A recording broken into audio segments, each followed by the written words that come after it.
Cosmovisión Mesoamérica, primera parte, doctor Ricardo Coll. Cosmovisión, bueno, Alfredo López Austin lo define como un conjunto articulado de sistemas ideológicos relacionados entre sí en forma relativamente congruente, con el que un individuo o grupo social en un momento histórico pretende aprender el universo. Eso es lo que nos dice el maestro Alfredo López Austin.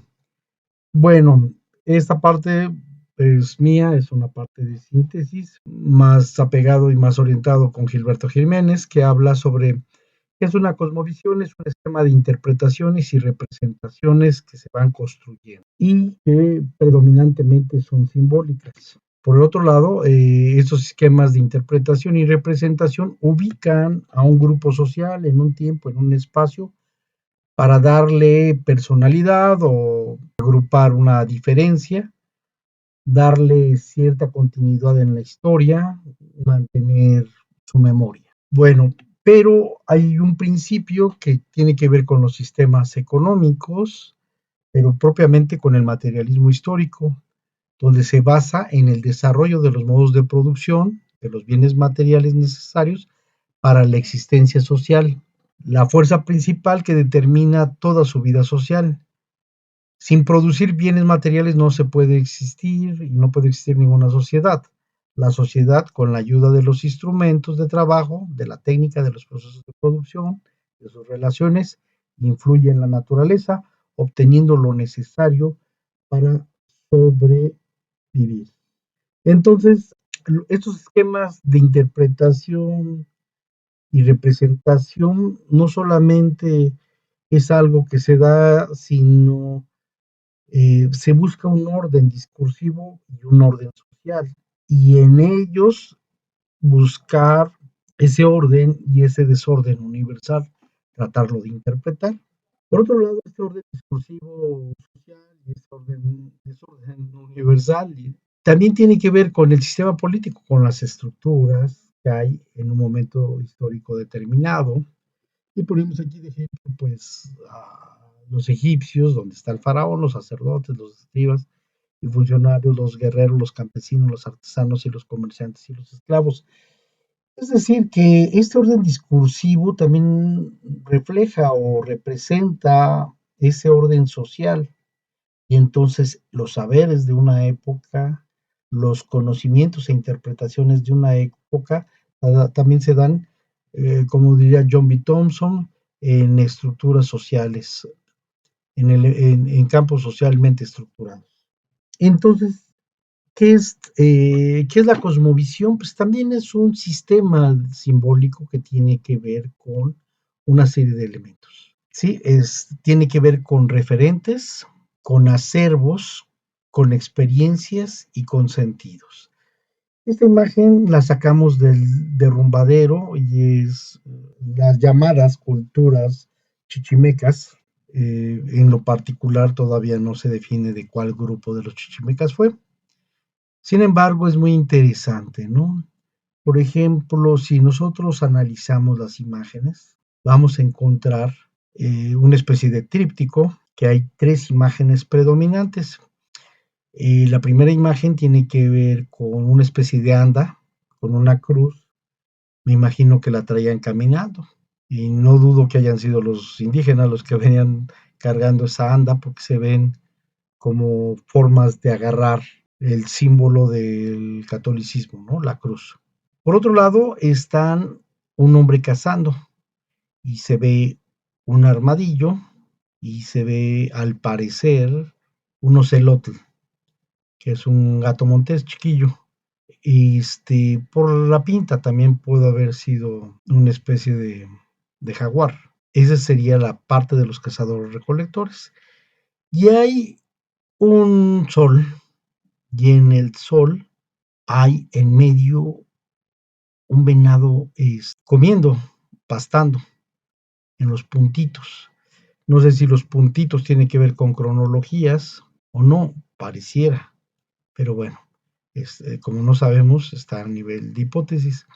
En otra parte hay un hombre vestido, o al parecer es un hombre vestido con una falda, Y bueno, nosotros relacionamos esa imagen quizá, muy probablemente, con un sacerdote.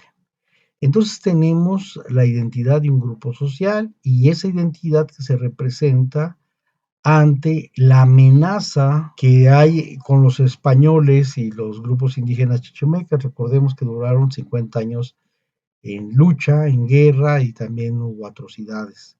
Entonces a la distancia se señala a ellos en una parte de esta pintura rupestre, en otra parte se hablan de los animales y de la caza, porque son cazadores recolectores y juega un papel muy importante los animales con los cazadores recolectores. Y está el sol, que no dudamos en un momento dado que haya sido una deidad también, pero que está vinculado pues con las necesidades de caza de su época y demás. Entonces, esto es lo que queríamos decirles. Los referentes es que el armadillo pues tenía que ver con el desierto, el venado tenía que ver con un tipo de venado más desértico y el tigrillo también. Entonces, los referentes tienen que ver con lo que va viendo esa cultura, sus acervos, en medida que qué tanto conocen de los mismos animales o qué representan, que son los sentidos, esos animales, y las experiencias que hay y que se han vivido con ellos, ¿no? Como es el caso de esas relaciones entre españoles y chichimecas. Bueno, hay que entender, puse este ejemplo que era muy importante. Y este segundo ejemplo es muy importante. Aquí está del lado izquierdo la cuestión de Oasis América, Árido América y Mesoamérica. Y lo que quiero señalar con esto es la demarcación, la demarcación es no solamente entre ellos, sus estructuras, sino también con los otros.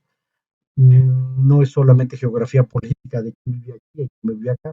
Generalmente eran situaciones donde pues se había ganado o se había perdido el espacio o se estaba acostumbrado al espacio y se tenía, por eso le llamamos demarcaciones políticas. Y esta imagen es muy interesante, la del lado derecho. Hay un indígena otomí que lleva amarrados a indios chichimecas. Con las cuerdas, el indio otomí es más alto en esta representación que los indios chichimecas que vienen amarrados y son jalados por unos indios y los españoles. Esta pintura, que es muy, muy, muy demasiado interesante, está en Ixtla, 15, 20 minutos antes de llegar a Querétaro y 25 de Celaya, en este pueblo que se llama Ixtla y que hay muchas capillas. Esto lo encontramos. Y lo que quiero señalar es la expresión de los indios sobre ellos mismos, sobre otros grupos indígenas. Aquí vemos a los otomís frente a los chichimecas en esta representación. Y parece más alegoría o parece más algo de triunfalismo que hay en el sometimiento a estos grupos. Están los grupos lingüísticos, ya señalamos que si bien Mesoamérica es casi terminando Guanajuato, un poquito de Tepeji del Río parece ser, que es donde empieza.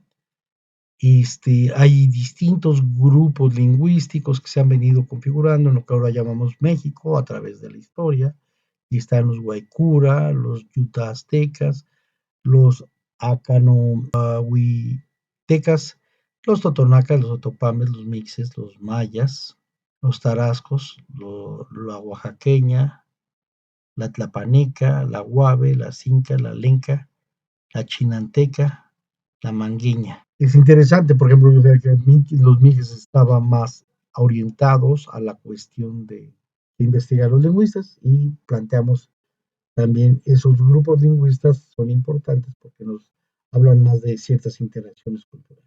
Esta síntesis nos dice que la cosmovisión social es un esquema de interpretación y representaciones porque a través de ella se va a decodificar ya una vez que se ha inculturado la gente, ha incorporado ya la cultura y va a interpretar las cosas y va a representar las cosas que hay en el universo, con los animales, con el cielo, con las estrellas, con el fuego, con los insectos, con ellos mismos.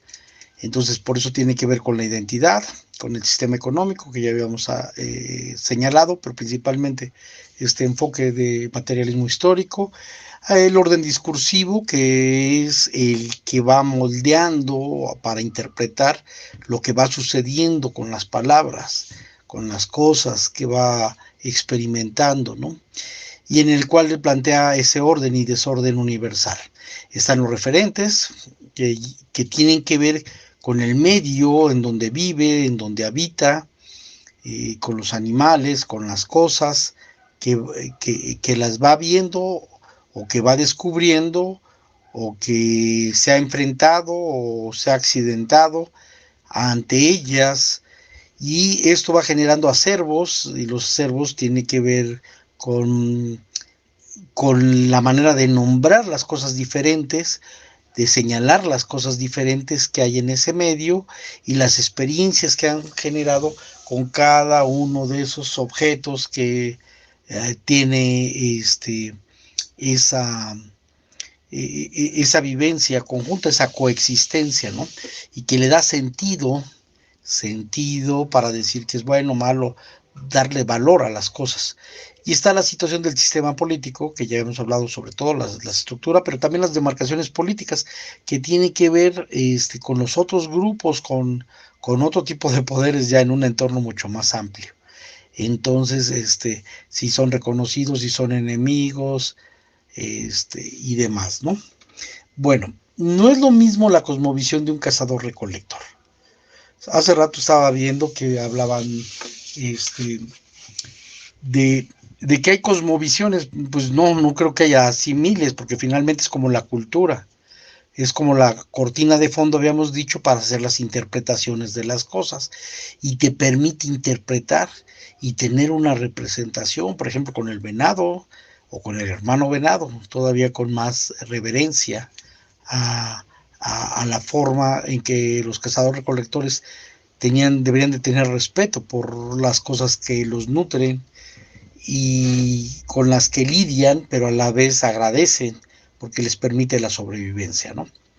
Bueno, está este esquema de Luis, bueno, que retoma Luis Abajés y Cristina Corona, que es de Cristina de Abajés, y que tiene que ver con el calendario de prácticas de los cazadores recolectores. Y esto está muy interesante. Bueno, lo hacen con la gente del norte, del noreste, ese arte rupestre, ¿no? Entonces, pudieron representar estos investigadores las distintas temporadas del año, que son distintas en distinta época, pero es nada más o menos para orientarnos cronológicamente. Y entonces tiene que ver con los ciclos de alimentación y con algunos otros recursos de sobrevivir, ¿no?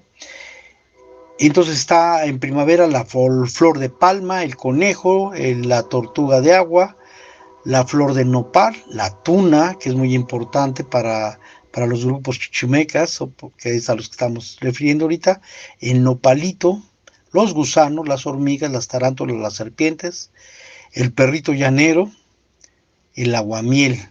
En el verano está el mezquite fresco, el mezquite seco, en pinole, en pan, en licor.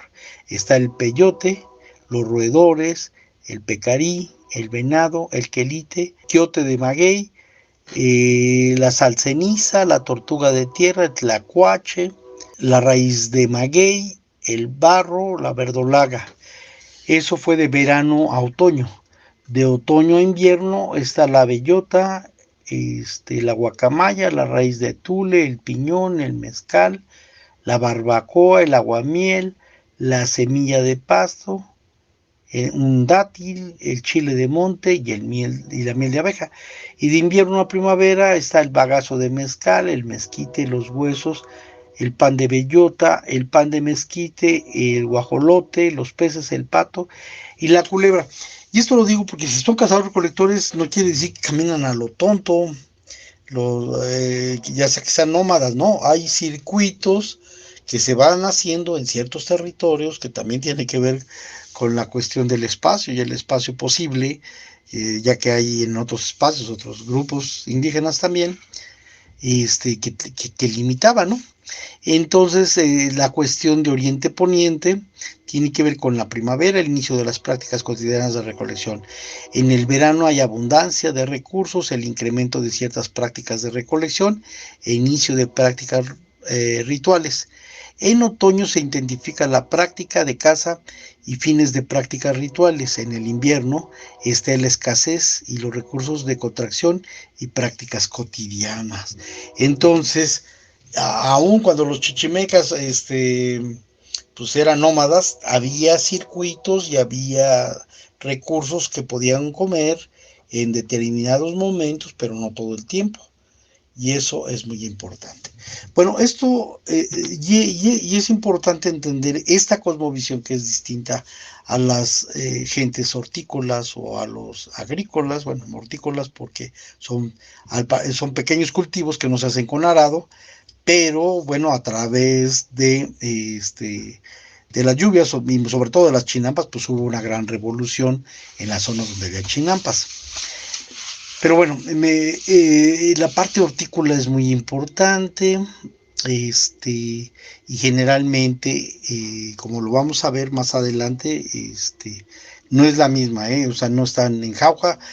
Los que están en jauja son los que inventan y descubren la chinampa, interactúan, y los otros son temporaleros, les llaman, o sea, de lluvia. Bueno, vamos a hablar de el papel de la mujer. Fíjense que en las sociedades, ya esta observación la habían hecho otros antropólogos y sociólogos, que en la época en las sociedades hortícolas y campesinas, agrícolas, la tierra pasa a ser femenina, ¿no?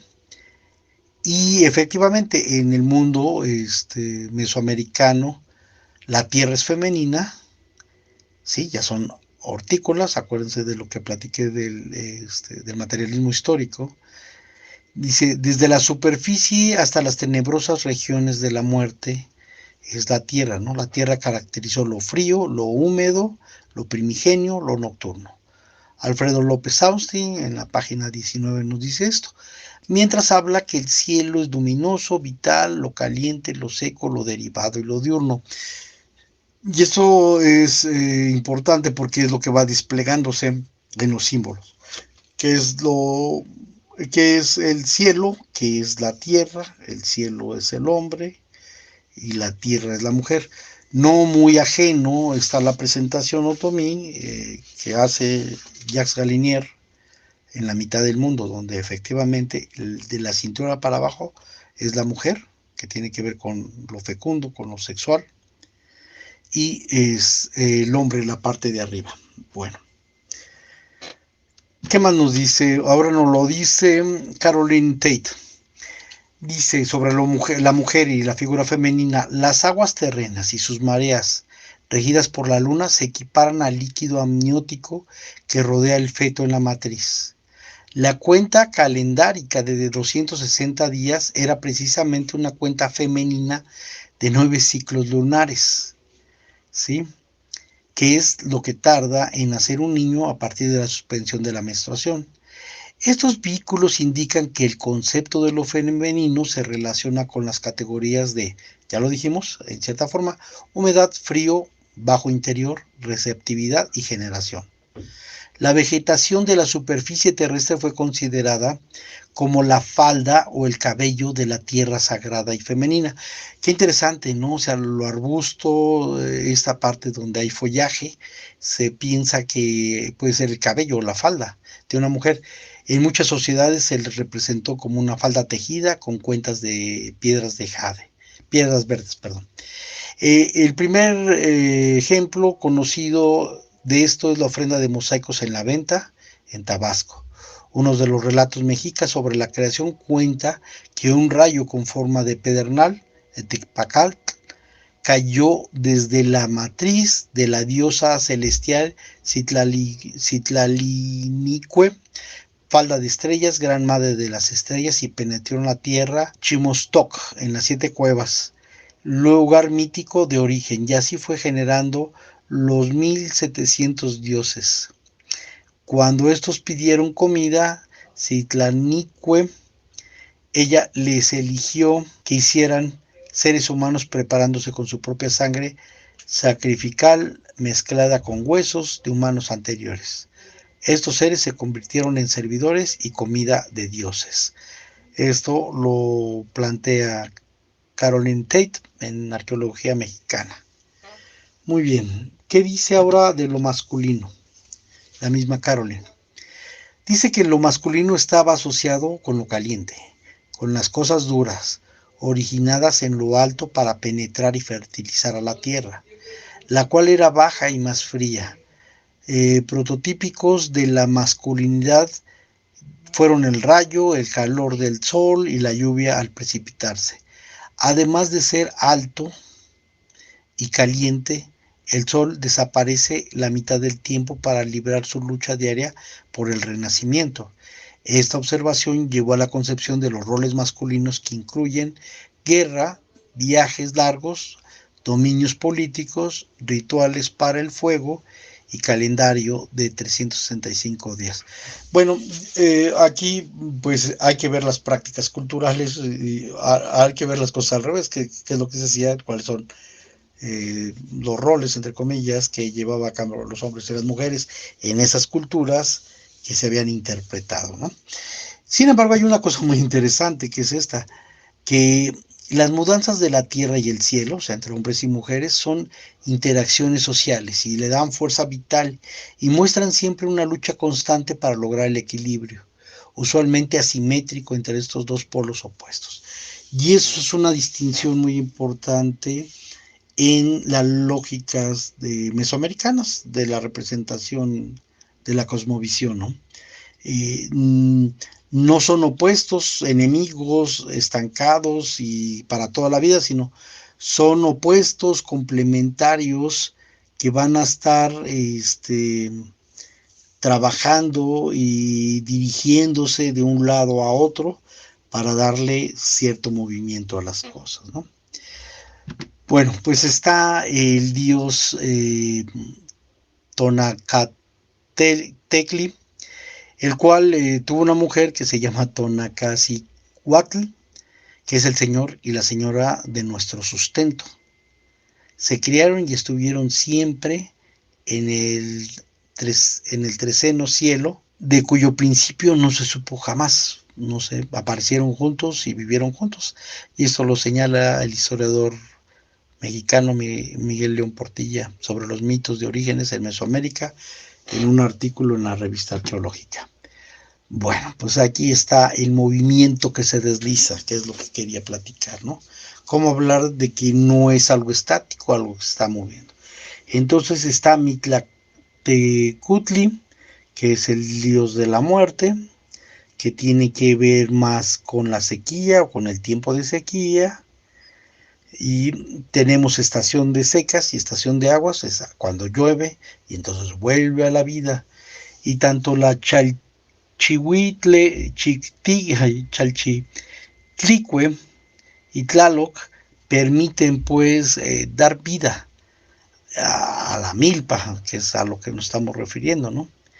Y Xilonen es esa diosa que tiene que ver con nuestros alimentos. Entonces este movimiento que se desliza, que se da entre la vida y la muerte y la lluvia y la estación seca, que eso es importante. Y bueno, hemos mencionado la milpa que se ha venido desarrollando a través de mucho tiempo y que jugó un papel muy importante en la nutrición de Mesoamérica.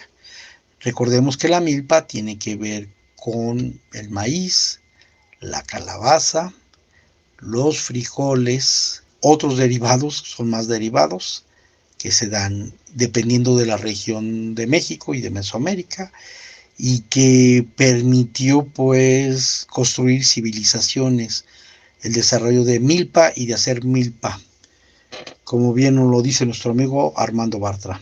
Ahora ya empezamos a platicar cómo se despliegan las cosas, ¿no? Entonces hay una división cósmica, nos dice Alfredo López Austin, en la página 21, la división cósmica horizontal en Mesoamérica divide las superficies cuadrantes. A cada un cuadrante se atribuye un color, siguiendo la concepción ampliamente descrita por los mayas. Entonces son 4 colores. Al norte está el blanco, al este está el rojo, al sur está el amarillo y al occidente está el negro. Pero aquí, bueno, pues aquí los 4 colores más importantes es el maíz rojo. Recuerden que acabamos de ver la milpa. Y está el negro, el rojo, que dijimos que es el maíz rojo. El blanco está en el norte, también hay maíz blanco, pero bueno, ahí no sé. El negro, si lo asociamos con la milpa, tiene que ver con los frijoles, y el amarillo con la calabaza. El negro puede ser sustituido por el azul, de acuerdo a las culturas ya más puntuales. Esta distribución de colores fue muy común en los pueblos mesoamericanos, lo vuelvo a señalar Alfredo López Austin en la página 29. Y encontramos esta complejidad que se da y que en un segundo momento la analizaremos más teológicamente, pero ahorita por lo pronto la estamos señalando estos 4 lugares, estos 4 puntos. Y se acuerdan que en el cristianismo decían, no, es que ya con los indios conocían la cruz. Sí la conocían, pero tenía pues era un desplegamiento de la representación cosmogónica, ¿no? Bueno, los árboles de los 4 rumbos fueron concebidos como ceibas, de 4 diferentes colores, como árboles de distintas especies.